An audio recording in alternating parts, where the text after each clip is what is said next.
Welcome, everyone. Welcome to the Women's Small Business and Leadership Network Ask an Expert. I'm Dani Whitestone, and I am here with the fabulous Susan Finn of Rise Above Noise. She is a digital marketing strategist, and we are going to talk today about the gift of value and creating emails that convert to customers. A lot of us, Susan and I had this fantastic conversation one day just about how, so many of us, especially, who are in connection and relationship building, we build our companies through relationship and connections, and we have such good heart and good intentions that when it comes to email, we're like, oh, maybe we don't want to bother them. So maybe we shy away from being communicating as often as we need to build our business. So we're going to tackle a whole bunch of topics today. So with that, Susan is a beautiful expert, and I'm so glad that she is here. Welcome, Susan. Thank you for inviting me, Dani. And thank you for the group that you're putting together. Amazing women entrepreneurs. And like you were just saying, everybody has a story and everybody is here for a reason. And I think that they're being attracted to your group and to my group, the Rise Above Noise group. There's a lot of synchronicity there where people, especially now, are walking into their power somehow. And they just, we need to do it together. We need to tie our boats together and rise together. I agree completely. And it's just way more fun that way too. Definitely. One of the reasons I created, doing all this is I wish I had it. I wish I had this when I was in my 20s and I was on my own, in a company with all dudes, love them to pieces, but I'm pregnant. I need help. So I'm so glad that everyone's finding some value here and with our guests and also groups like Rise Above Noise. So when it comes to digital marketing, you also have a really interesting story. So how did you find your way to digital marketing, Susan? So it's interesting. So first I have to tell you a little bit about myself. I am addicted to figuring things out. I was always the math science girl in high school. And as I went through my education, I graduated with a degree in food science, ended up being a quality control manager at a dairy, HP Hood. And you can feel good about Hood for all of my New England friends here. And I loved all of it. Now, part about being a quality control manager is you need to be curious and you need to know what needs to get done for the product. So the milk comes from the cows, through the plant, has to be tested, has to go out, has to be safe, has to get to your refrigerator. So all of those processes are super important. And I was tasked with documenting the processes and making sure that they were clear and understandable and they were followed so that the milk was safe, so that the inspectors would come in and not shut us down and everything was safe. When I had to leave the dairy industry, I had I had 4 of my own kids and my nephew was living with me. And when my mom had her accident in 1999 and we brought her to live with us, she had a brain injury and a spinal cord injury in a car accident. And my little guy was 1.5 years old. There was no way I could go back to the 24/7 of the dairy. No. And so I'm also not somebody who can just sit around. So I'm like, all right, what's next? And my friend Irene was a textile designer. She said, Susan, they're coming to take all of this fabric. She had given me pieces of fabric and I played with it. And all this beautiful upholstery fabric. I actually have a lot of things right here. And she said, they're coming. They're going to put it in the dumpster on Thursday. Come take whatever you want. I'm like, all right. 5 kids got to work, stuff in the bags, bringing it home. And I'm like, what now? Got myself a sewing machine, organized the fabrics, started a business, an artisan business of people could come and pick out their fabrics and I would make them tote bags. Now I needed a website. This was even Constant Contact was just starting up back then, but the whole website thing. I remember those days. Right? I do. And so when I started this business, I'm like, well, how does one run a business? And I had gone to a BNI and I had gone to a Chamber of Commerce. And those are wonderful organizations, but not if you've got 5 kids at home and a mom who needs care and you got to you can't get to those 7:30 meetings. And so it just didn't work. But what did work was getting together with some women and talking about how do you run your business and what is, how do you get a tax number and what's a website and what's search optimization. And so 4 of us sat around my dining room table and we're like, this was amazing. Let's do this again. Like we were talking about, right? Like, how do we find that support? The next, we're like, let's do it again. The month next, we had 8 people. And then the month next, 24. Like it just kept growing, and then it became a thing. And it was the Women's Business Network of Southeastern Massachusetts. It's still a thing. And it was based on women supporting women wherever they were to grow their businesses. The digital marketing thing came in when I realized that people were spending a ton of money on websites. And they were paying lots of money for search optimization, but had no idea what it was for. When we would have those conversations, they would say things like, I don't know, my guy told me not to worry about it, so I trust him. Especially back then, before people were savvy with ad buying, ad placement, and how much to buy for a word and put the things before that. Things I think are a little better now, but in terms of, oh my God, it's such a fast way to spend a lot of money in the wrong direction. Like 1,000%. And also, so yes. And what I did was I had secured a couple of corporate clients. And so they were the ones that were kind of supporting my knowledge base. And I started working with search optimization people through there. And I said, you can't tell me that. You need to show me.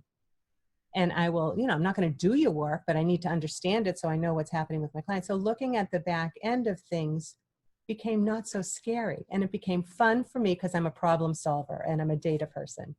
And it was so much fun. And then I wanted to learn all of it and just got certified, did all the HubSpot stuff, did all the Constant Contact certifications, and placed myself, hung up my shingle that I am now a digital marketing strategist, and I'm able to help heart-centered entrepreneurs not be scared, like take them out of what feels like chaos and confusion and bring them along in a calm and patient way so that they can do the things that are going to make the difference for them. Absolutely. Now, rise above noise.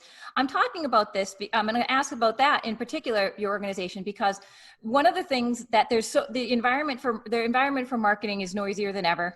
There's so much. So did that inspire your name, or how did that happen? It did. I used to be Susan Finn Online. I still have the website Susan Finn Online. I haven't had the bravery to shut it off yet because there's so much good content in there. But Rise Above Noise is exactly what you're saying, right? I was talking about that this morning. When you go onto Facebook and you think you're going to do this one thing, and I don't know about you, Dani, but I get sucked into unless I've set my timer or I'm going in for something specific, I know that people go in there to do one thing and you're like, oh, I'll just check on this. And then you're sucked into this vortex. It's so true. So how do we stand out in the vortex as business owners? How do we rise above noise, Susan?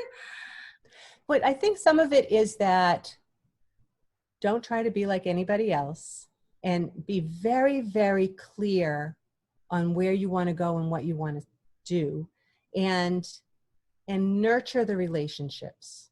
So I'm going to say one thing about social media, and then I'll kind of pop off of that, where when you're on social media, make sure that you're being strategic, that you know what your end goal is. It's not to get likes. It's not even necessarily to get followers, but it is to start conversations and to bring people to what I would call a money page. And I don't mean to say that in it's all about the money, but you want to convert people to either get into your group or get on your email list. So now that I've said the word email, that's where the conversations can start. It's not where they grow. It's not where you're going to get your business just by doing email. But email is where you can, I love the word nurture, or you can have conversations that are directly related to your ideal client's pain points, what they need.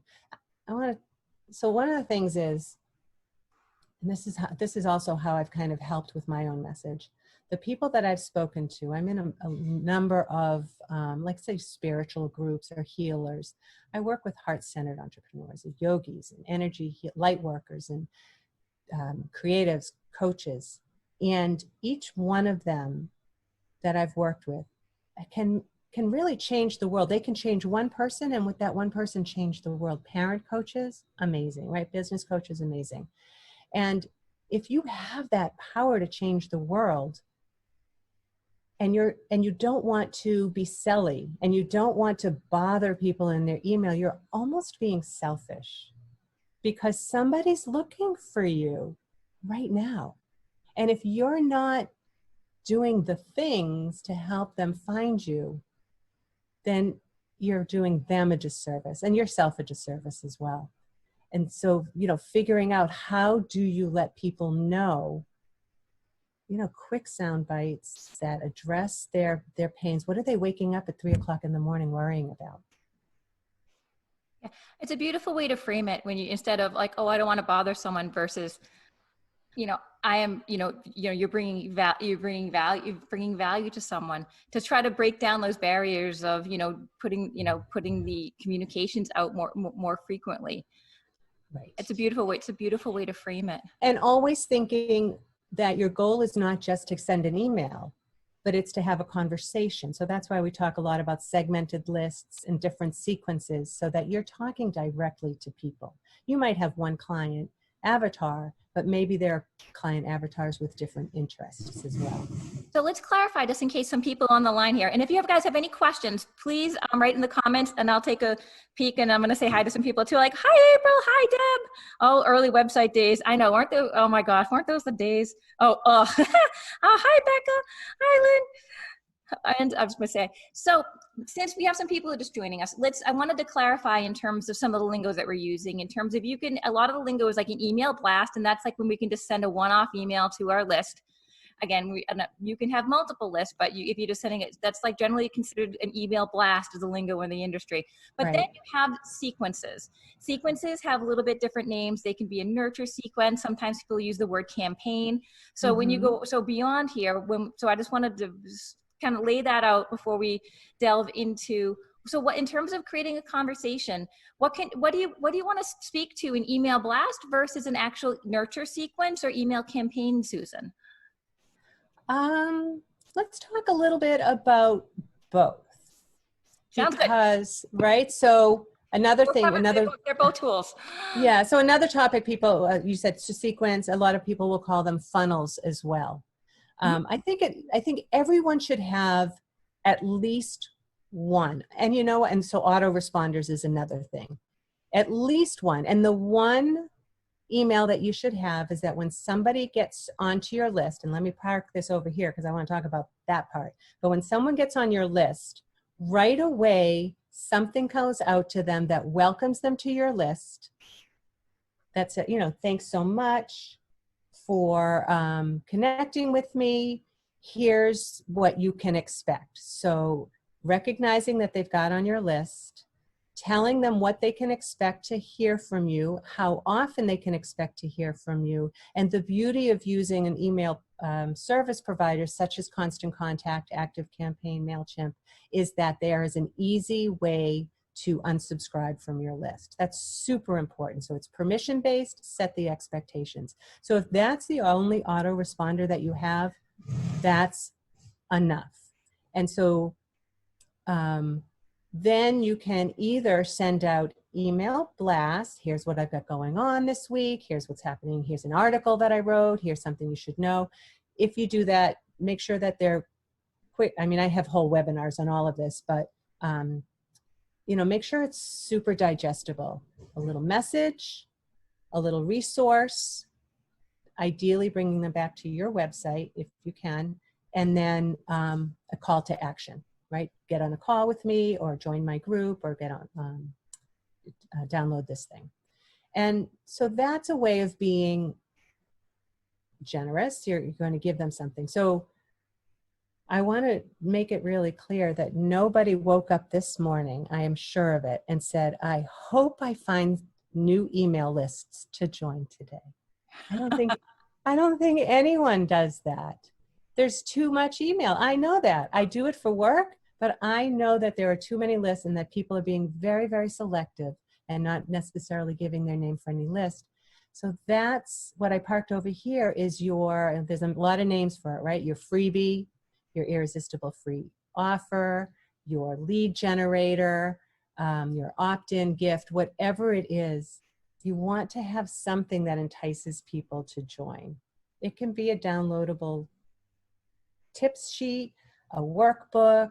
In fact, later on, I'll put the We'll make link sure in the here link's for my free. definitely in the Yeah, comments. yep.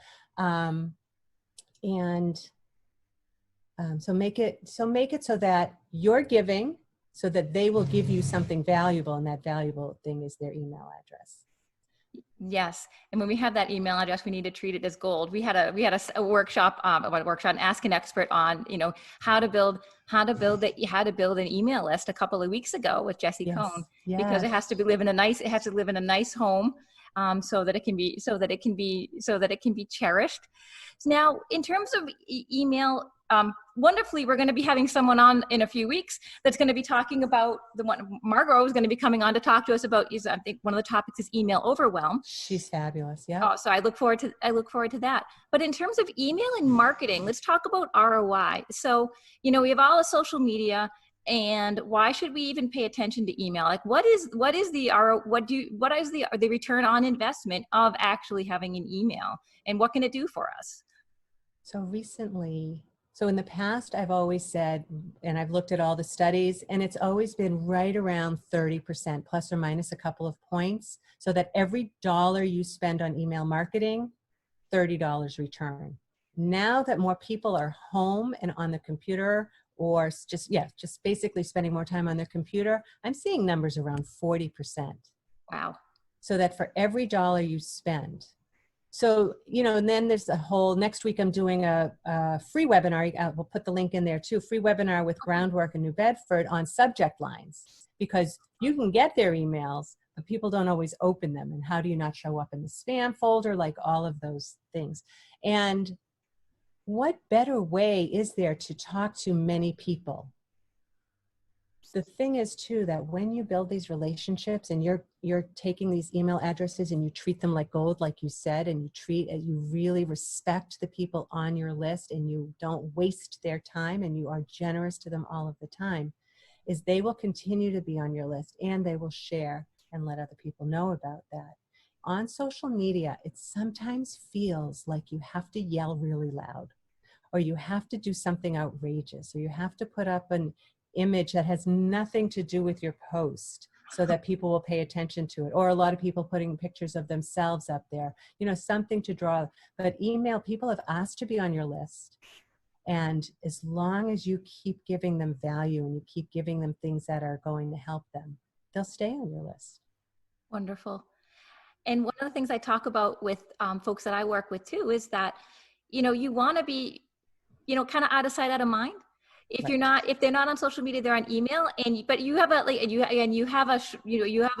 email that comes out, whatever the timing is that's right for you, even if it's just once a month, you're in front of someone, once a month, even all through the winter. If you have a garden center or whatever, you send out a little email once a month, and you're talking about, you're talking with your girlfriend the next day about, gardening. You're going to be, out of all the gardening centers around there, you're the one that's going to be top of mind, because that connection has been reinforced month after month in little gentle ways, so that when it does come time to refer, it's like, oh yeah, you know what, they just, whatever garden center just, reached out to me yesterday, again, because you're just top of mind with all of the noise. It's one of the ways to rise above the noise.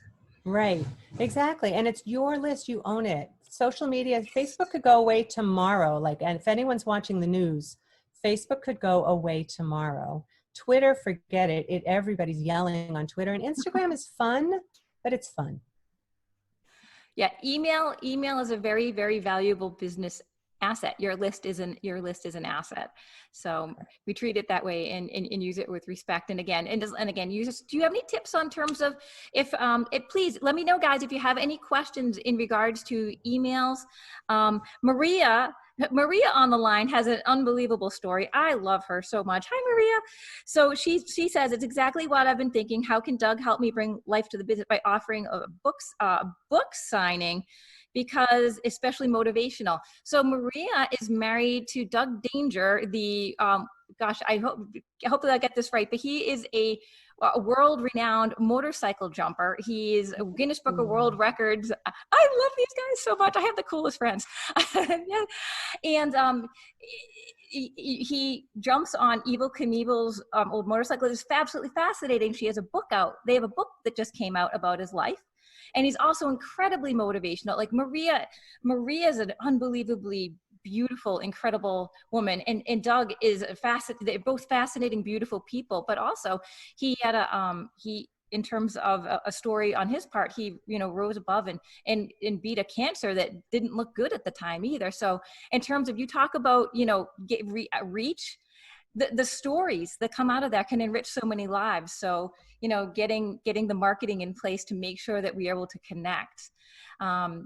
And so let me ask you a question in terms of, I went off on a tangent because I got excited. So with nurture sequences, do you have any tips in terms of actually, so we have email blasts. We talked about just sending out an email. That's okay. That's one thing. But in terms of a nurture sequence, do you have any tips in terms of how to sketch one out? How many emails should it be? Do you have any guidance there, Susan? So everybody is different. I would say it can be 3 to 5, right? Like look at 3 to 5.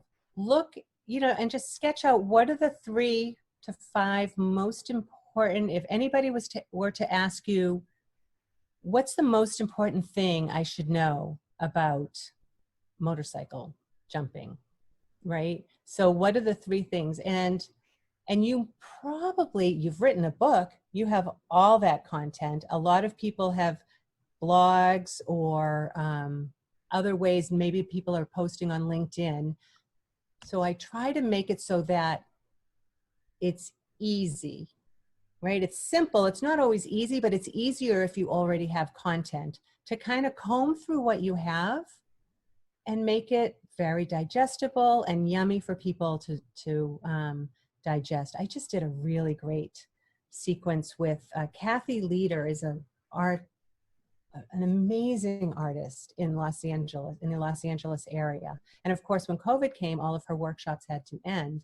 And so we're trying to grow her list. And she had a wonderful PDF that was her download, five meditative art exercises.